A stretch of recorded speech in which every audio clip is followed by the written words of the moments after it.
Hola, hola, bienvenidos al simposio de Bristol Myers. Eh, Hoy tenemos el honor de tener como disertante al doctor Mariano Provencio. El doctor Mariano Provencio es el presidente del grupo español de cáncer de pulmón, que sabemos que estuvo muy atareado con su congreso en estos días también. Y es el jefe del servicio de oncología del Hospital Universitario Puerta de Hierro de Madrid. El doctor Provencio nos va a hablar sobre combinaciones terapéuticas de alto impacto en cáncer pulmonar. Eh, Así que adelante, doctor Provencio.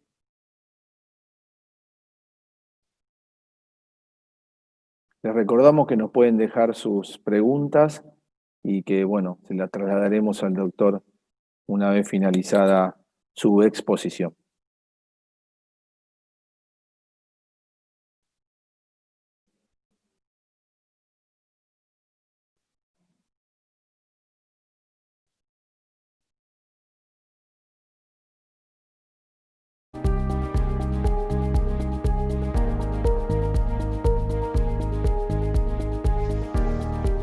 Hola, Mariano. Hola, ¿qué tal, Claudio? ¿Cómo estás?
Hola, buenas tardes.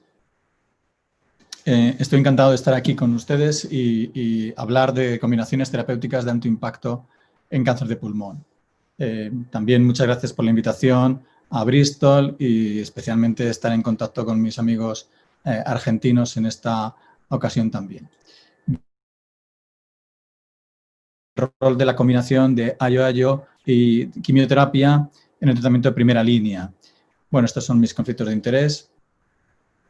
Bien, la primera cuestión sería qué racional tenemos a la hora de la combinación entre dos inmunoterapias y si hay sitio para ello.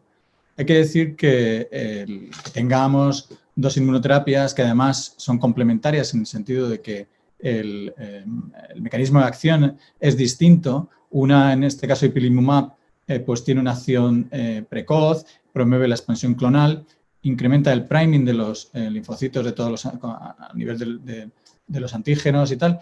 Y por otra parte, el nivolumab, que actúa de una forma más tardía, promoviendo la expansión clonal. Por otra parte, comparten dos funciones fundamentales de la actividad sobre linfocitos T, igual que promueven la creación de células de memoria. Bien, en teoría, por tanto, hay un racional para combinarlos, no son el mismo tipo de inmunoterapia. Y la siguiente cuestión es, hombre, con todo lo que tenemos ahora mismo de inmunoterapia, ¿realmente hay sitio para más tratamientos? ¿Hay sitio para más combinaciones? ¿Cómo organizamos esto? Bueno, yo creo que hay una cuestión clara y es que todos sabemos el gran avance que ha habido a la hora de sobrepasar a la quimioterapia el tratamiento inmune. Y una prueba de ello muy satisfactoria es el ensayo, el Keynote 024, en el que comparaba en pacientes, y todos lo conocéis, pacientes muy expresores, pembro versus quimioterapia, y ganaba la inmunoterapia. En este caso, de una forma rotunda, veis aquí con un hazard ratio de 0.63, incluso con un crossover importante. Sin embargo, si vemos la botella como decimos en España, medio vacía o medio llena, no se trata de eso, se trata de que, bueno, que la overall survival de estos pacientes a 24 meses nos da que a 24 meses un 50% de los pacientes habían muerto. Por tanto, es verdad que es mucho mejor que la quimioterapia, pero es verdad que tenemos campo para mejorar. El update de este año pues nos muestra pues, que se van consolidando datos, van bajando los resultados de overall survival con el tiempo, 35, 31, y la PFS a 22 meses, que es una PFS muy buena con respecto a la quimioterapia, 22 frente a 4, pero aún así quiere decir que un 78% de los pacientes han progresado al cabo de los 3 años, lo cual es una cifra importante, yo creo, para reflexionar si podemos hacer algo más en estos pacientes a largo plazo y que ganemos. Incluso si nos vamos a la actualización del 189, y pongo estos ejemplos porque son ejemplos ganadores, es decir, que todo el mundo estamos de acuerdo que son ejemplos ganadores. Pues la actualización de este año también en ASCO nos da que un 70% de los pacientes pues han progresado a los 24 meses, lo cual viene a ser algo preocupante, por lo menos como oncólogos plantearnos que puede que haya sitio para combinaciones que apuesten por una larga supervivencia. Y en este caso, lo que hoy vamos a hablar es de 227. Todos lo conocéis, los dos grandes grupos, PDL1 positivo, PDL1 negativo, los endpoint de PFS con alto TMB que ya se publicó en New England, y el otro endpoint primario, overall survival, con más de 1%, con los 3 ramas en cada uno de los sitios que iremos desgranando.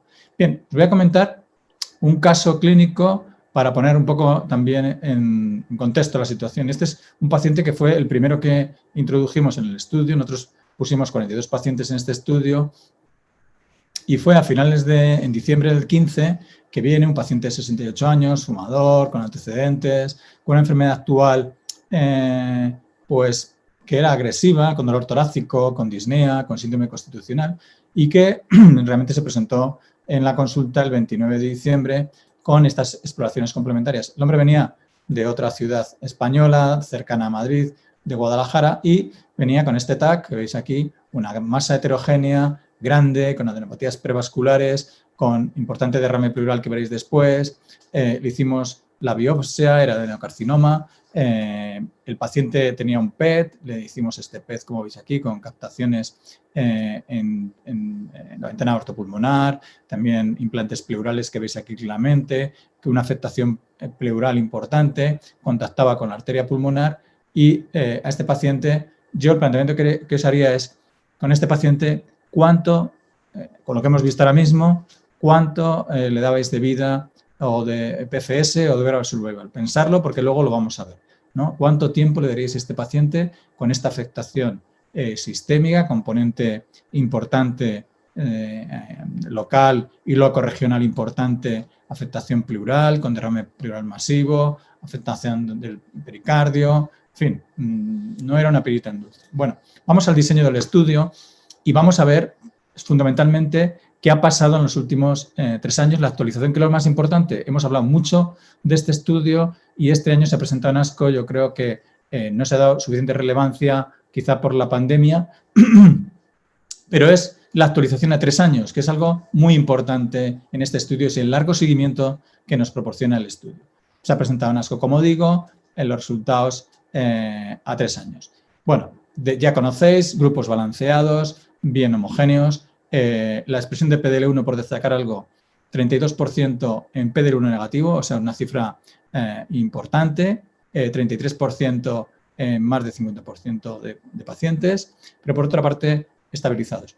¿Qué vemos a largo en estos 3 años, el update de los 3 años de supervivencia global? Pues vemos que en pacientes con PDL1 positivo tenemos que vemos este plato que se va formando aquí, que realmente si veis abajo los números, igual que va decreciendo la curva de pacientes con quimioterapia, nos vamos encontrando que cada vez hay menos de una forma clara, se van estabilizando los pacientes en la curva de ipinivo a largo plazo, que es digamos, lo que uno aspira, que a partir de un momento dado, donde todas las curvas empiezan a bajar de forma drástica, el ipinivo pues haga un efecto a largo plazo. Y vemos que el 40% están vivos a 2 años y el 33% a 36 meses.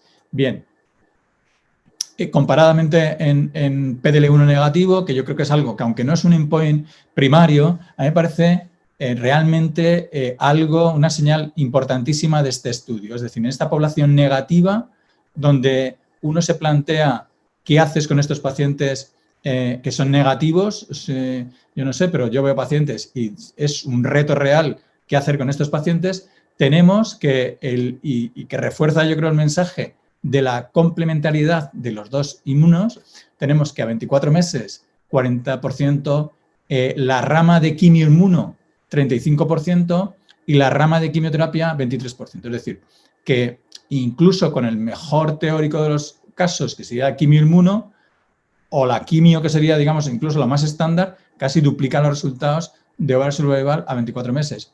Y eso ocurre a 36 meses, 34% versus 15%. Versus 15%, que es la quimioterapia que haríamos estándar. Entonces, la verdad es que es un salto importante entre una y otra. ¿Y qué pasa de la duración de la respuesta? Que es algo fundamental, y los pacientes que responden, ¿cuánto dura esa duración de la respuesta? Bueno, pues esto yo creo que es algo que también es una señal importante, y es como a pacientes que están en respuesta 49%, 40%, 12%, pero es que en pacientes negativos, nuevamente, pues si en esto es bueno, pacientes negativos, 43, 17, 6% en pacientes con PDL1 negativo, en el tiempo de la respuesta de esta gente. Vemos aquí la duración de la mediana de la respuesta, 23 meses, 15 meses, 6 meses. Realmente datos como para reflexionar, ¿no? Bueno, todo esto a costa de que, pues claro, bueno, lo que vemos es lo que sabemos. La quimioterapia más inmunoterapia provoca toxicidades grado 3-4, 56. El siguiente paso sería la quimioterapia solo, 36%. La ipi/nivo tiene más que la monoterapia, 33 versus 12%. Efectivamente, tiene menos que la quimioinmuno, más que la monoterapia y un poco menos que la quimioterapia sola. Todo esto depende de lo que saquemos. Por no gastar, no esconder nada, este paciente, volvemos a mi paciente, el paciente nos hizo una toxicidad grado 4 a los 5 meses del tratamiento.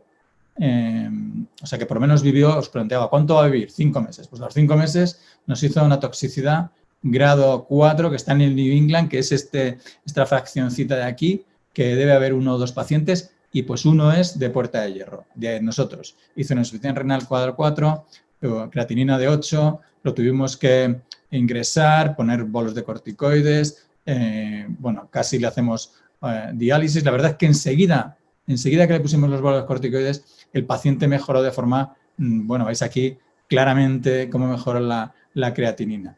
Bueno, ¿qué pasó con este enfermo? Que os he puesto. Bueno, pues este enfermo, este es el escáner del principio, con la afectación que os ponía al principio. Bueno, esto es ya un año después, y tiene esta situación después. Y esto lo que viene a decir, el 18. Bueno, alguien dirá, bueno, pues ha vivido casi 2 años y medio. Bueno, veis aquí cómo está, que es lo que hablábamos antes. Aquel paciente que responde, uno puede esperar no ya solo esos porcentajes de respuesta, sino que va a responder más. Pero no es que ha vivido 2 años, ha vivido más de 4, realmente vamos camino de 5 años en diciembre que cumplirá. Este es el diagnóstico, os pongo el tag, este es el diagnóstico y esto es más de 4 años después, esto es en la revisión que hicimos ahora en octubre. Como veis aquí, realmente el paciente está fenomenal. No pongo fotos de él porque seguramente esto no sea posible, pero el paciente está perfectamente. Esto es el momento de diagnóstico, esto es en la situación que pasó, hizo la toxicidad grado 4, tuvimos que suspender el tratamiento, pero el paciente continúa en respuesta, que es lo que ahora veremos, que yo me parece muy importante, y es en aquellos pacientes que realmente no responden en esos primeros 6 meses, que nos hacen respuesta, ya sea parcial o completa. Nuestro paciente, nosotros interpretamos con el tiempo que es completa, porque queda un pequeño residuo iliar. La verdad es que siempre queda ese residuo y no podemos afirmar que sea completa o parcial, pero en todo caso, pacientes en respuesta al cabo de 6 meses, es decir, que claramente ves que responden, tenemos probabilidad de pensar que ese paciente, con los datos que tenemos, con el landmark análisis que se ha hecho, tenemos un 70% de pacientes vivos a 3 años, que es algo realmente muy importante, ¿no? Y hemos visto antes cómo caían las gráficas. Aquí vemos en la rama de 39 de quimio, 39%, y el nivo solo, el 63%. Y esto mismo también ocurre en pacientes con PDL1 negativo, 92%, 82%, 55, 43. Me vais a permitir que quite el teléfono. Perdón, esto, cosas del directo. Menos del 92%, 82%. Realmente tasas de supervivencia en pacientes PDL1 negativos que yo creo que al menos debe hacernos reflexionar sobre, primero, la complementariedad de la situación y después la apuesta por el largo plazo en estos pacientes. Algo que, bueno, que vemos que cuando es enfermedad estable, pues es menor, también existe esa estabilización, pero no tan dramática como la que vimos hace un momento y que recuerda lo que ocurría en la segunda línea que conocemos también con el análisis, donde realmente vemos pacientes a largo plazo con una duración de respuesta espectacular y que cuando se hacía el análisis en función de la respuesta, veíamos estas gráficas que también pues, dan credibilidad a la situación. Bueno, estos son toda la situación de enfermedad estable, parcial o estabilización y cómo claramente pues, se remeda a una situación que veíamos en la segunda línea. Por tanto, yo creo que las señales del 227 es que no hay mucha más toxicidad que la que ya habíamos visto anteriormente y que realmente la apuesta por el largo plazo para estos pacientes respondedores pues es algo que no vemos en el resto de las ramas y que yo creo que es un valor añadido para estos pacientes, ¿no? Bueno, la puesta en valor es realmente, yo creo que esto lo estamos viendo en otros tumores. Estamos viendo en melanoma, estamos viendo en renal, acabamos de ver datos también de mesotelioma, es decir, que la combinación IO-IO tiene un sentido y una apuesta también por el largo plazo, ¿no? Y en el fondo, y esta es una cosa que me gusta a mí mucho, y es que realmente conocemos poco de lo que es los biomarcadores de la inmunoterapia, ¿no? Nos creemos que el PDL1, luego después el TMB, por tanto, quizá no sabemos todo y, por tanto, pues hay que buscar y hay que pensar con una mentalidad amplia que probablemente tengamos que buscar más biomarcadores e intentar entender lo que tenemos delante de nosotros, que es algo más complejo en cuanto tratamos con inmunoterapia y más cuando tratamos con dos inmunoterapias, en este caso, que yo creo que cumplen un espectro de población distinto de lo que es la quimioinmunoterapia o de lo que es la inmunoterapia en monoterapia. Yo creo que esto a mí me parece bastante claro y las señales que yo interpreto en los ensayos clínicos realmente me parece que apoyan esto. La AYO apuesta por largo plazo y en los PDL1 negativos yo creo que tiene un valor realmente extraordinario que hoy por hoy es una población que realmente tenemos muy poco para ellos, ¿no? Bueno, me toca también hablar del CheckMate 9LA, que yo creo que es pues juntar lo que por una parte veíamos de déficit en el 227, que era esa pequeña parte de la curva donde los pacientes nos progresaban y una apuesta por el largo plazo añadiendo la doble combinación. Yo creo que es una apuesta realmente interesante. Veis aquí el diseño del estudio, lo conocéis todos.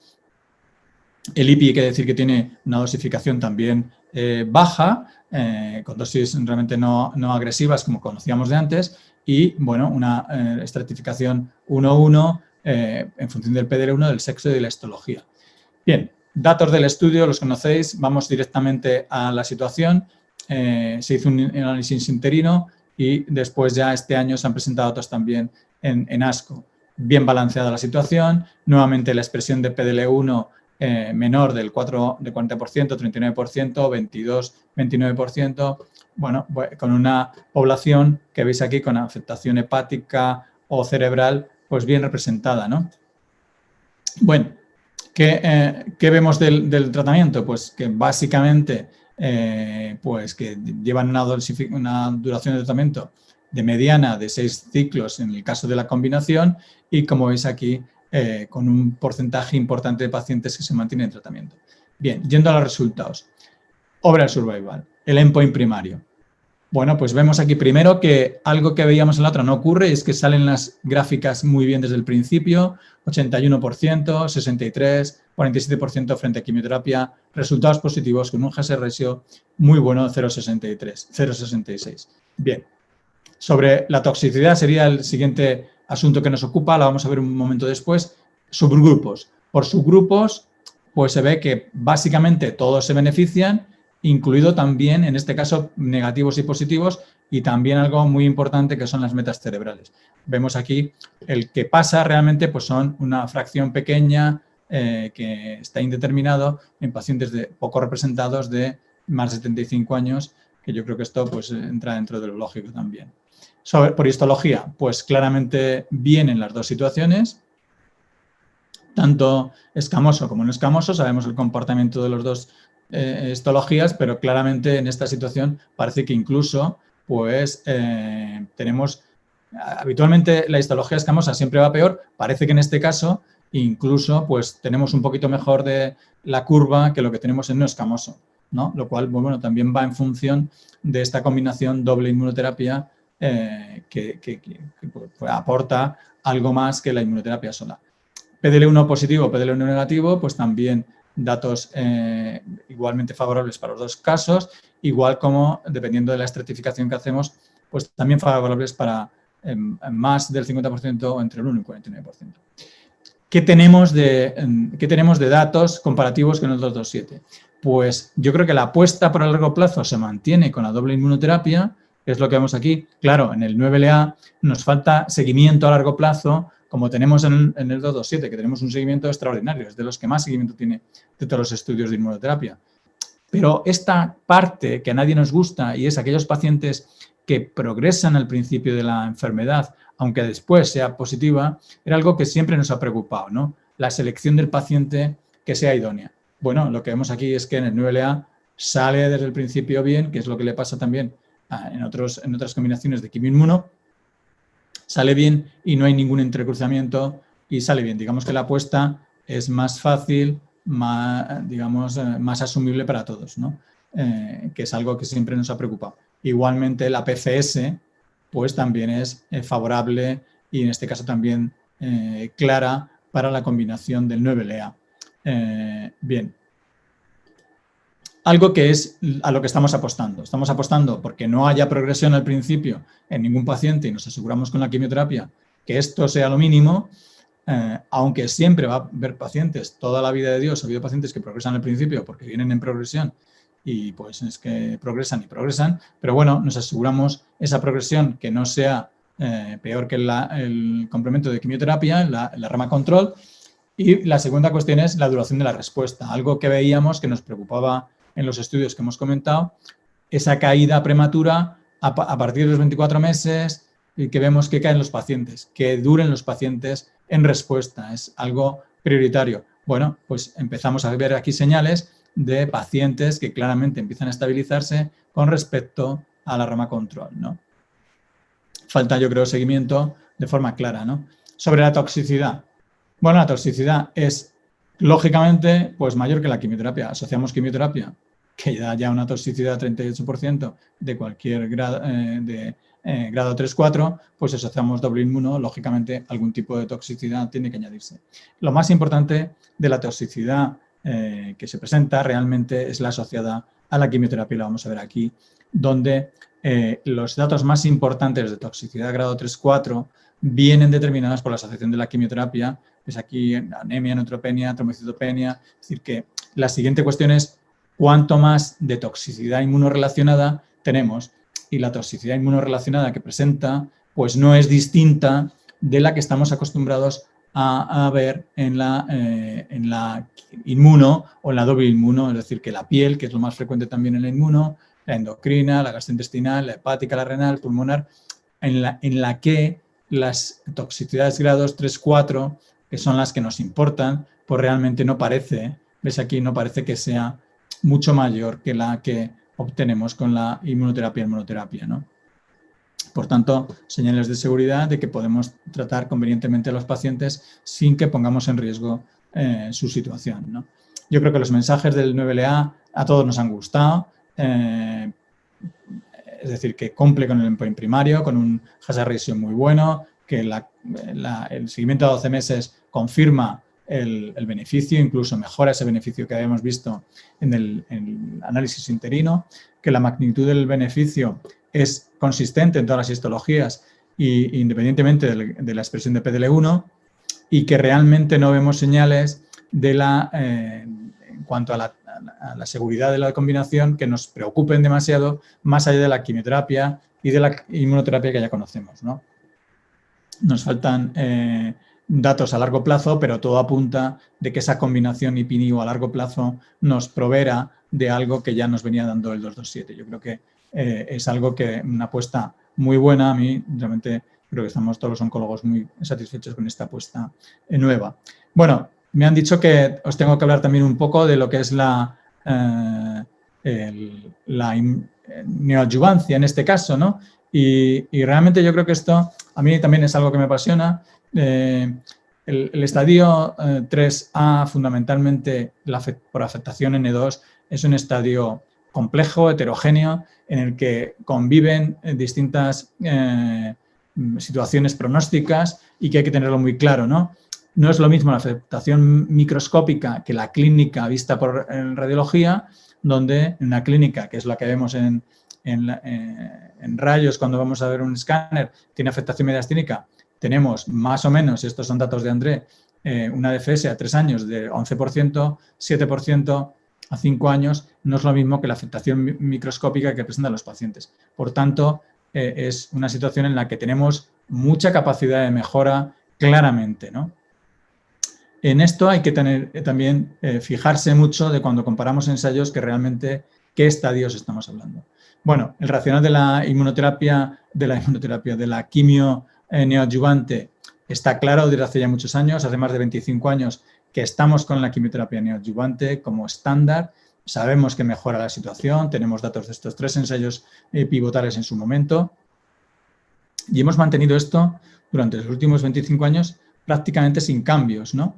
Se han introducido algunos estudios para ver si la radioterapia con la quimioterapia mejoraba los resultados y realmente la inducción de quimio más radioterapia no mejora en nada los resultados de los pacientes.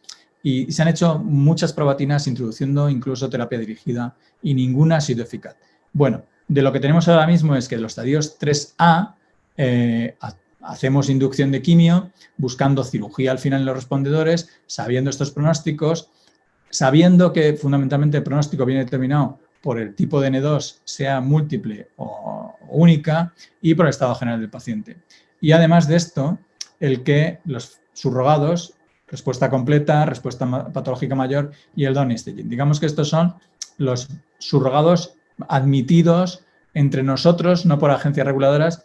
En cuanto ves un paciente que te respondía de forma buena, pues bueno, hacía buena respuesta patológica, pensabas que ese iba a tener un buen pronóstico. Lo malo era que no teníamos más de un 4% de este tipo de respuestas. No teníamos más. Incluyendo pacientes de estadios más iniciales, teníamos un 8%, pero no más de ese porcentaje. Es decir, que poca. Y sabemos también de datos antiguos, también del 14, como, bueno, pues en función del porcentaje de tumor residual, así que tenía más riesgo de muerte el paciente después de la quimioterapia neoadyuvante. Bien. ¿Que hay algún papel para la inmuno en este caso? Bueno, los primeros datos vinieron del estudio de Forde, de Patrick Forde. En este caso, realmente hay que mirar aquí que solo 7 eran estadios 3A, y que la respuesta patológica mayor era del 45%. Bueno, buenos datos, nos animaron. En ese mismo, nosotros ya llevamos un año trabajando en el estudio Nadine, que empezó al mismo tiempo que el estudio de Forde, y en este caso nosotros apostamos por la quimio-inmunoterapia, en este caso con nivolumab, y que acabamos de publicar en el Lancet Oncology. Son 46 pacientes, 5 al final no tuvieron cirugía porque decisión del paciente o decisión del propio cirujano. En teoría, para introducirlo en el estudio, tenían que ser subsidiarios de cirugía después, potencialmente resecables. Todos sabemos esto en los comités. Los cirujanos dicen esto de, bueno, dale quimio y luego ya veremos. Pues estos, potencialmente resecables, con un N2 en el 90% de los pacientes, confirmado histológicamente, y múltiple estación en el 75%, también un factor de peor pronóstico. Por el resto, como veis aquí, pues como con comorbilidades en el 90% de los pacientes, por tanto, no eran muy seleccionados para bien, quizá bastante homogéneos, pero no excesivamente seleccionados para bien. Bueno, la respuesta patológica mayor fue del 83%, 63% completa y el downstaging del 90% de los pacientes. Algo realmente bueno. Veis aquí la PFS, el endpoint primario era la PFS y la PFS ha sido del 77% por intención de tratar, es decir, todos los pacientes se operasen o no se operasen, y del 87% por protocolo, es decir, todos aquellos que se terminaron operando, los 41. Si cogemos todos, 77, si cogemos los operados solos, casi 88%, y la overall survival, 89% a 24 meses, todos los pacientes, y 97% overall survival por protocolo. Voy a poner algún ejemplo. Este es uno que tenía un T4 con afectación de la pared cardíaca. Veis aquí se mete bien. Este es posneoadyuvancia. Quedó este residuo y sin embargo estaba en respuesta completa. Bueno, esta es otra situación. ¿Qué pasa con las respuestas? Si son válidos o no. El PET o el TAC, nosotros hemos visto que hay un porcentaje muy alto que siguen captando, teniendo masa, estando en revisión completa. Bueno, esto puesto en contexto, podemos decir que lo primero que yo haría sería fijarse en que los estadios, ¿quién son estadios 3 puros? Porque solamente el nuestro y el suizo que se ha comunicado este año en ESMO, que he puesto aquí, son el que tiene 3A. Y estas son las tasas de respuesta y las tasas de cirugía, que por supuesto nosotros es el 90%, pero hay que decir que son estadios 3A puros, ¿no? Bien, yo creo que esto hay que ponerlo en contexto de lo que estábamos haciendo y desde el momento, con toda humildad también, pero desde el momento que se publican los datos de Rosell, de Rothschild y de Pass, pues hemos tenido una estabilización, hemos avanzado muchísimo en la enfermedad metastásica y muy poco en la enfermedad localmente avanzada, potencialmente resecable, y tenemos datos de supervivencia global realmente que no veíamos, que tendremos que confirmar, por supuesto, pero que no veíamos. Hay varios estudios en marcha. Hay que decir que muchos de ellos modificaron los diseños por el estudio Nadine, y aquí pongo algunos ejemplos que he sacado, de incluso con pocos pacientes. Cuando presentamos en el Mundial de Toronto, pues con pocos pacientes ya hubo enmiendas a protocolos de estudios para cambiar y metiendo una rama de quimioinmunoterapia, porque la mayoría de los estudios tenían solo ramas de inmunoterapia. Y este es uno de los estudios que se cambió por el nuestro, que es el 816, y que conocemos los datos de una nota de prensa en el que dice que son positivos los datos con relación a la respuesta completa. Veremos a ver, pero es un dato de nota de prensa y en principio datos positivos que apoyan nuestros resultados también. Bueno, yo creo que como conclusiones, la inmunoterapia claramente ha cambiado la situación de la enfermedad en cáncer de pulmón, de toda la enfermedad, tanto en enfermedad avanzada como en enfermedad temprana, lo cual es una prueba más de su efectividad. En el caso del 816, el primer estudio fase 3 que muestra aumento de la quimio inmuno neoadyuvante en enfermedad no metastásica en estadio localmente avanzado. Nos faltan los datos, pero los datos presentados ya en press release es que son positivos. El Checkmate 227 yo creo que es realmente un ensayo que proporciona unos beneficios duraderos a largo plazo y que esto es independientemente de la expresión de PDL1, que tenemos datos a 3 años realmente muy buenos y que consolidan lo que teníamos ya.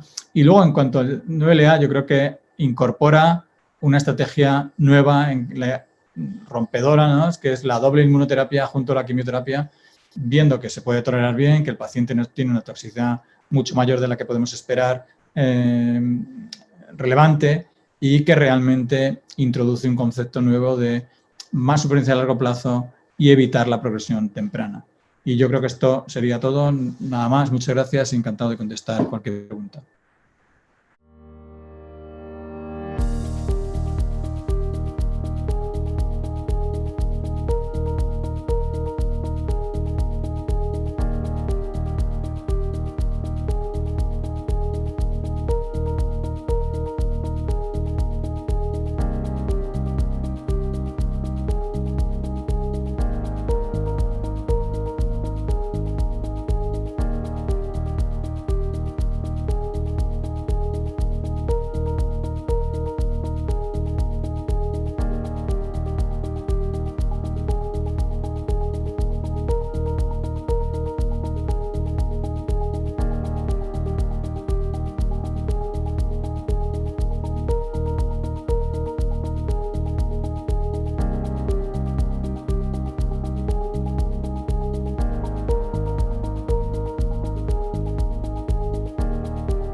doctor Provencio. Mariano, muchas gracias por la presentación, muy completas. Y bueno, la verdad que tenemos muchísimas preguntas para hacer.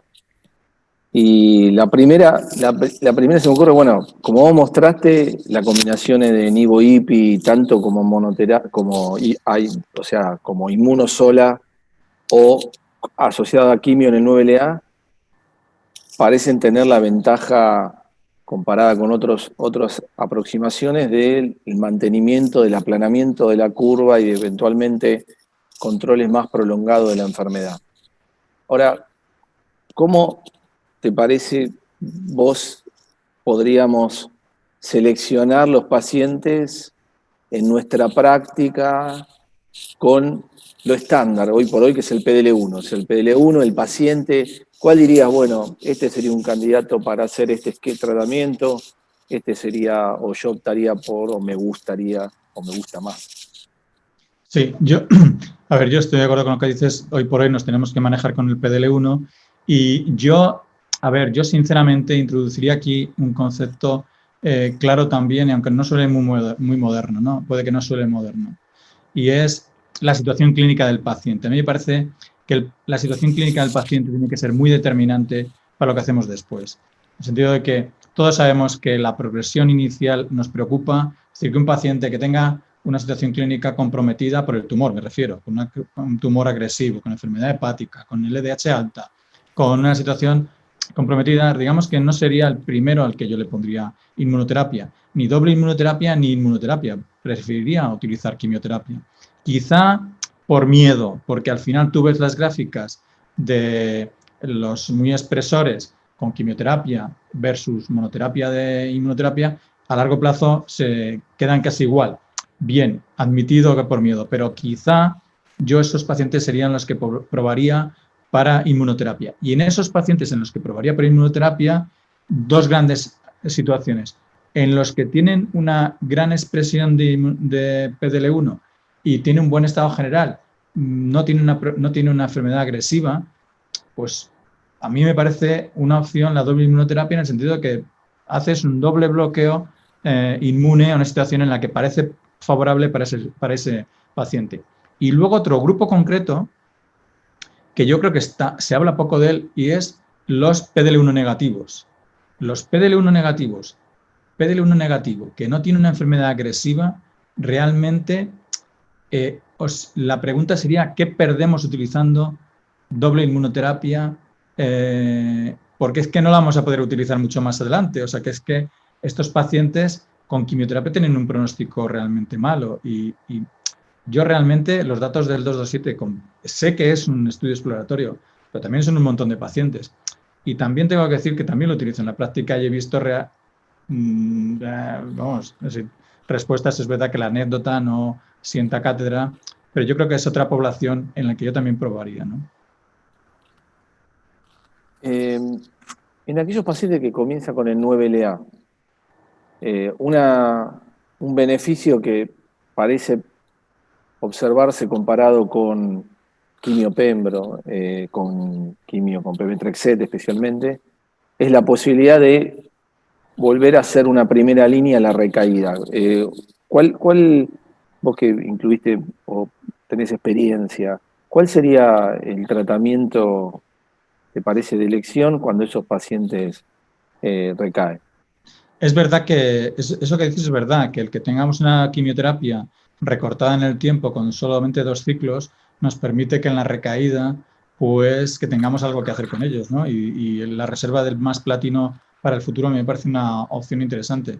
Y realmente es algo que probamos muchas veces cuando tenemos pacientes te recae, siempre buscas, porque la monoterapia al final de quimio es muy pobre en las recaídas, ¿no? Y siempre pruebas a utilizarla con quimioterapia. Yo creo que esto es otra ventaja que tiene el 9LA, sí. Bueno, otra pregunta es, nosotros ahora, bueno, estamos teniendo más acceso a hacer secuenciación masiva upfront, y bueno, muchas veces nos encontramos, no muchas veces, de vez en cuando, o muy de vez en cuando, pero a veces nos encontramos con mutaciones de STK11 o LKB bueno, también el dato positivo del área, pero sobre todo ese TK11.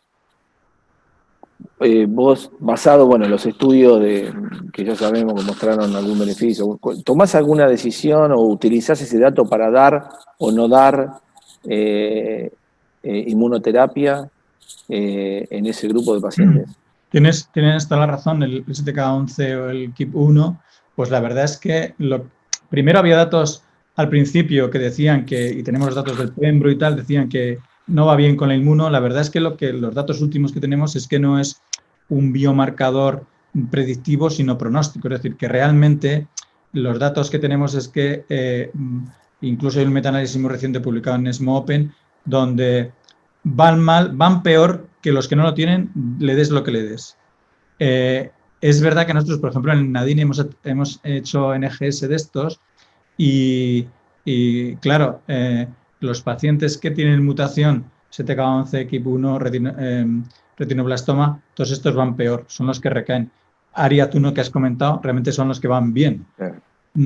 Yo, salvo estudios clínicos en los que la randomización tenga que sea importante para que no te caigan en un sitio o en otro, yo los vemos más de lo que uno pensaba cuando haces NGS, efectivamente. Ves un porcentaje importante de pacientes con este tipo de mutaciones, pero no evitamos la inmunoterapia en ellos. Y en Carras, por ejemplo, que por ejemplo también tenemos algunos pacientes con mutaciones de Carras y obviamente no tenemos acceso a inhibidores de Carras, ¿utilizás preferentemente, pensás que es un grupo especial para usar quimioinmuno? O...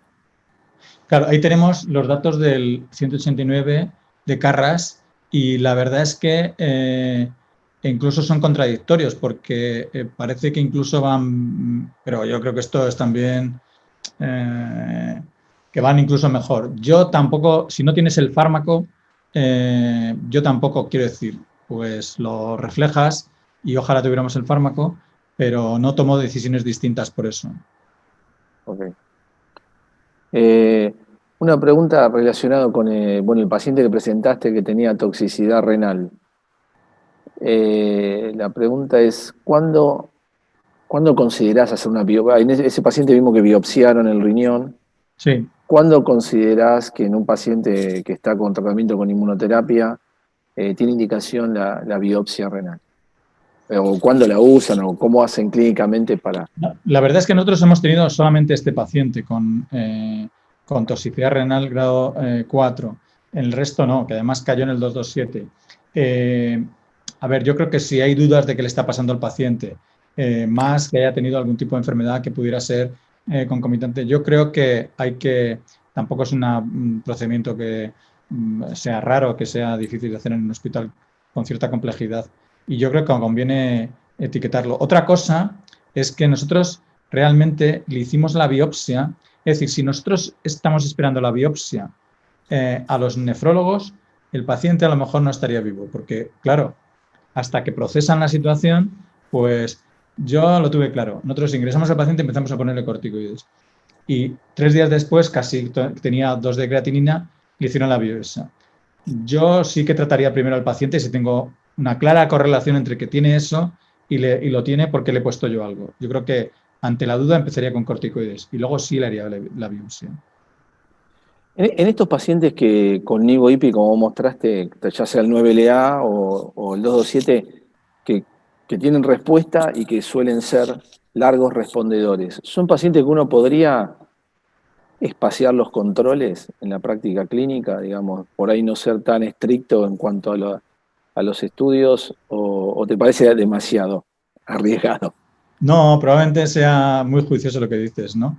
Nosotros la verdad es que como los tengo en estudio que hemos tenido, pues en los 2 estudios que hemos participado de la combinación, pues lo tienes cada 3 meses, que también cada 3 meses estás así pensando que te va a progresar, ¿no? El paciente viene tan contento ya, de hecho, pues hace el escáner, dice, bueno, ya me llamaréis, o sea que él ya asume que no va a tener nada, pero uno sigue así esperando algo, ¿no? Bueno, y un poco en el mismo sentido, que creo que ya eso, pero bueno, me gusta saber qué opinas también. ¿Cuánto tiempo es el tratamiento? Yo tengo un paciente del 0,26 que llevan 5 años de nivolumab Ya. y están en respuesta. Y otros pacientes también que llevan 4 años. Y uno se pregunta, bueno, ¿hasta cuándo? También que el paciente muchas veces es reticente a dejar el tratamiento, pero uno dice, bueno, ¿cuánto vamos a hacer? ¿5 años? ¿7 años? ¿10 años? Ya. Yo la verdad es que yo he participado, a mí me gustan también, yo tengo dos patologías que son los linfomas y los pulmones, que son muy distintas, pero para la cabeza te viene muy bien. Entonces, voy de autor también en el JCO de Nivo en pacientes trasplantados por recaída de Hodgkin. Y esos tenían, lo digo,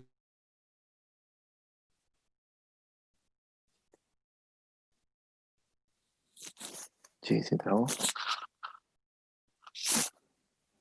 y la verdad es que yo aprendí a suspender el Nivo a los 2 años y esperar.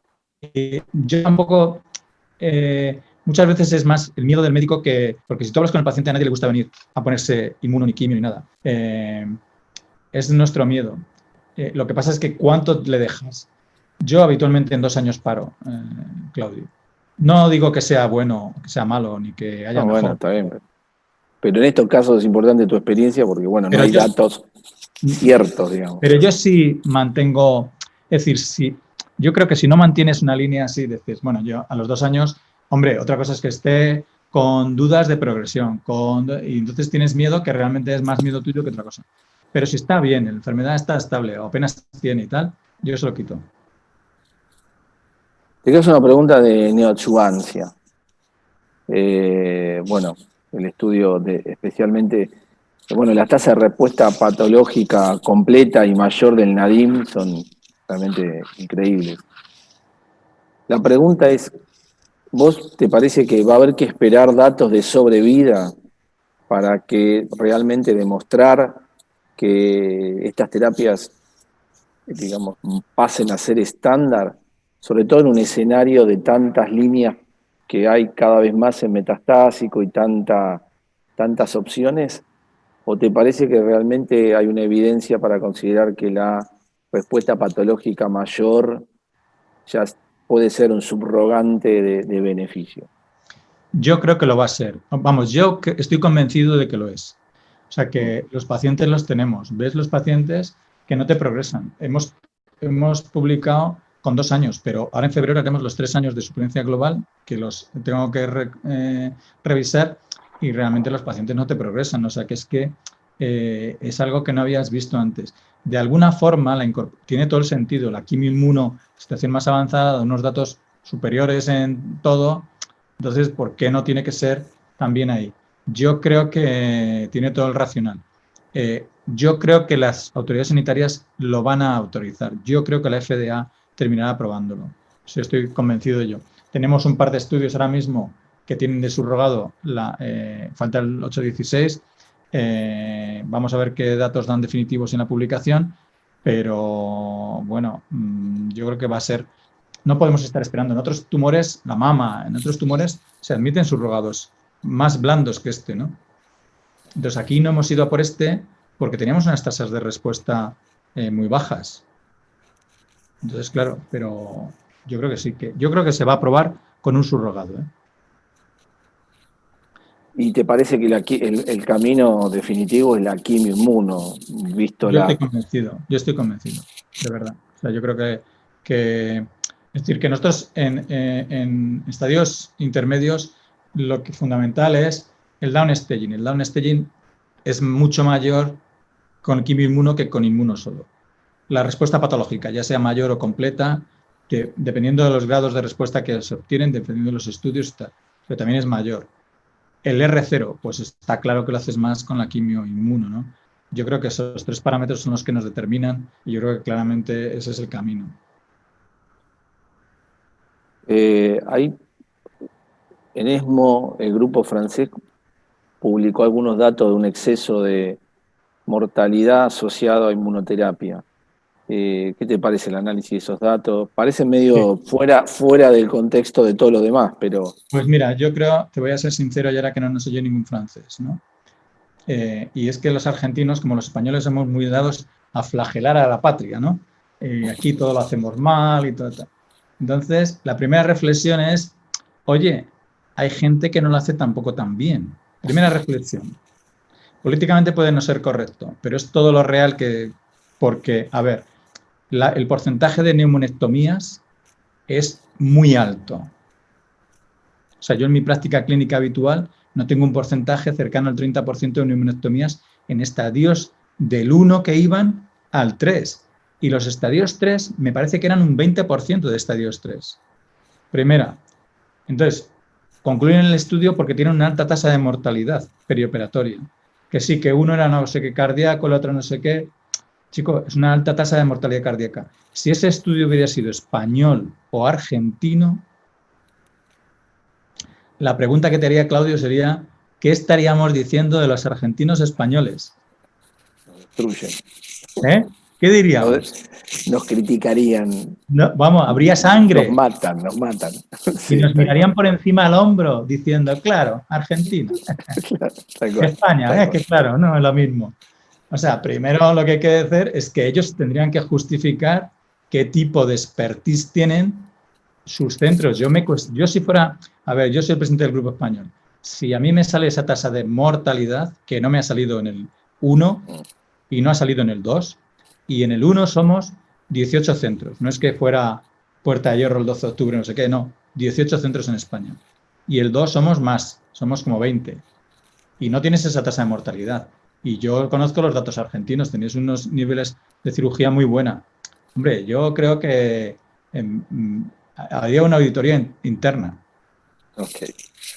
Bueno, Mariano, muchas gracias entonces por la exposición y ya creo que con las preguntas.